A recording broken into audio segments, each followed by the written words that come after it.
Communist கட்சிகள், மதிமுக, நான் பேசுகிறேன் ஒரே நிமிஷம், மதிமுக, இந்திய யூனியன் முஸ்லீம் லீக், மனிதநேய மக்கள் கட்சி உள்ளிட்ட தோழமை கட்சிகளை சார்ந்த கிளை பொறுப்பாளர்களே, உங்கள் அனைவருக்கும் என்னுடைய பணிவார்ந்த வணக்கத்தை தெரிவித்துக் கொள்கிறேன்.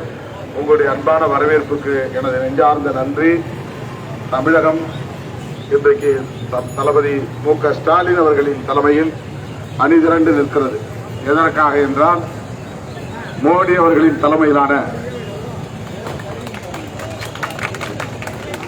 பாசிச பாஜக அரசை வீழ்த்த வேண்டும் என்பதற்காக ஒருபுறம் அகில இந்திய அளவில் இந்தியா கூட்டணி, தமிழக அளவில் மதசார்பற்ற முற்போக்கு கூட்டணி. இந்த இந்தியா கூட்டணி உருவாவதற்கு திராவிட முன்னேற்ற கழகத்தின் தலைவர் தளபதி அவர்கள் எடுத்துக்கொண்ட முயற்சி அளப்பரியது. ஏனென்றால் 10 ஆண்டு காலத்தில் எல்லா தரப்பு மக்களும் பாதிக்கப்படக்கூடிய ஒரு ஆட்சிதான் மோடி ஆட்சி. இதை விவரித்து சொல்ல தேவையில்லை. மீனவ பெருங்குடி மக்களின் நலன்களை பாதிக்கிற வகையில ஒரு சட்டத்தை அண்மையில மோடி அரசு கொண்டு வந்தது. உடனடியாக அதில் உள்ள பாதிப்புகளை அறிந்து சாதாரண ஏழை எளிய மீனவர்கள் மீன்பிடிக்க செல்வதற்கு லைசன்ஸ் பெற வேண்டும் என்கிற ஒரு சட்ட மசோதா அறிமுகமாக இருந்தது. அதனை முன்கூட்டியே அறிந்து நானும் ரவிக்குமார், இன்னொரு எம்பி 2 பேரும் அந்த அமைச்சரை நேரிலே சந்தித்து மனு கொடுத்தோம். எளிய மீனவர்கள் பாதிக்கப்படக்கூடிய வகையில் இந்த சட்ட மசோதா வந்திருக்கிறது என்று எங்களை நிற்க வைத்துக் கொண்டே 1 மணி நேரத்திற்கு மேல் பேசினார். ஆனால் கடைசியில் அதை புரிந்து கொண்டு அதை திருத்தம் செய்து எளிய மீனவர்கள் பாதிக்கப்படாத வகையிலே அந்த சட்டத்தை கொண்டு வந்தார் என்பது ஒரு முக்கியமான வரலாறு. அந்த நேரத்திலே நாளேடுகளில் செய்தியாகவும் வந்தது. எனவே மீனவர்களுக்காகவும் போராடுகிற ஒரு கூட்டணியாகத்தான் இந்தியா கூட்டணி இருக்கிறது. கடல்வாழ் கடல்சார் பழங்குடியினர் என்று மீனவ சமூகத்தை அறிவிக்க வேண்டும் என்ற ஒரு கோரிக்கை நீண்ட காலமாக இருந்து வருகிறது. அந்த கோரிக்கைகளை தொடர்ந்து வலியுறுத்துகிற ஒரு இயக்கமாக விடுதலை சிறுத்தைகள் கட்சி செயலாற்றி வருகிறது. திமுகவும் அந்த கருத்திலே உடன்பாடாக உள்ளது. எனவே இன்றைய நிலையில் மோடி முஸ்லிம்களுக்கு மட்டுமல்ல, பிஜேபி கிறிஸ்தவர்களுக்கு மட்டுமல்ல, விவசாயிகளுக்கு, தொழிலாளர்களுக்கு, மீனவர்களுக்கு, நெசவாளர்களுக்கு என்று அனைத்து தரப்பினருக்கும் எதிரான ஒரு அரசு.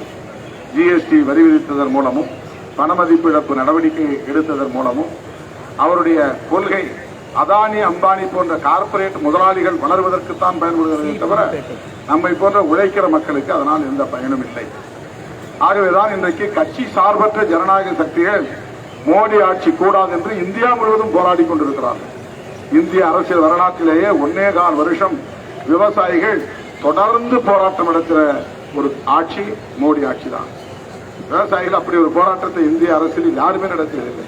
பஞ்சாப், ஹரியானா மாநிலத்தை சார்ந்த விவசாயிகள் 365 நாளும் ஒரு நாள் கூட விடாமல் டெல்லியை சுற்றியுள்ள அனைத்து சாலைகளையும் அடைத்து விட்டார்கள். நான் நேரடியாக அந்த போராட்டத்தில் 2 முறை போய் பங்கேற்றேன், ஹரியானா விவசாயிகளோடு, டெல்லி விவசாயிகளோடு. எனவே விவசாயிகள் தரப்பும் அதிருப்தி. தொழிலாளர்கள் சட்டம் 44 சட்டத்தை 4 சட்டமாக மாற்றிவிட்டது மோடி அரசு. அதிலே தொழிலாளர்கள் நலன்கள் பறிக்கப்படுகின்றன. தங்கம் கூட வைக்க முடியாத நிலை. அப்படிப்பட்ட ஒரு மோசமான பாசிச பாஜக அரசை தூக்கி எறிய வேண்டும் என்பதுதான் காங்கிரசின் நோக்கம், திராவிட முன்னேற்ற கழகத்தின் நோக்கம், ராகுல் காந்தியின் நோக்கம், அண்ணன் தளபதி அவர்களின் நோக்கம். அந்த கூட்டணியில் தான் விடுதலை சிறுத்தைகளும் இருக்கிறோம். அதனால் ராகுல் காந்தி வாழ்த்துக்களோடு, தளபதி அவர்களின் வாழ்த்துக்களோடு பானை சின்னத்திலே போட்டியிடும் எனக்கு உங்கள் நல்லாதரவை வழங்க வேண்டும். உங்கள் வாக்குகளை பானை சின்னத்திலே முத்திரையிடுங்கள். உங்கள் கோரிக்கைகள் குறித்து ஏற்கனவே நம்முடைய முத்து பெருமாள் அவர்கள் சொல்லியிருக்கிறார். உங்கள் நல்வாழ்த்துக்களோடு நான் வெற்றி பெற்றுவிட்டால் அந்த கோரிக்கைகளை எல்லாம் நிறைவேற்றுவதற்கு அனைத்து முயற்சிகளும் மேற்கொள்ளப்படும் என்று தெரிவித்து, புதுப்பேட்டை வாக்காளர் பொதுமக்கள் அனைவருக்கும் நன்றி கூறி விடைபெறுகிறோம். நன்றி, வணக்கம். அரங்கிப்பேட்டையில் முக்கியமாக ஒரு கூட்டம் இருக்கு. 2000 பேர் காத்துக்கிட்டு இருக்கிறாங்க. விரைந்து செல்ல வேண்டும் என்பதனால் சுருக்கமாக என்னுடைய உரையை நான் நிறைவு செய்தேன். நன்றி.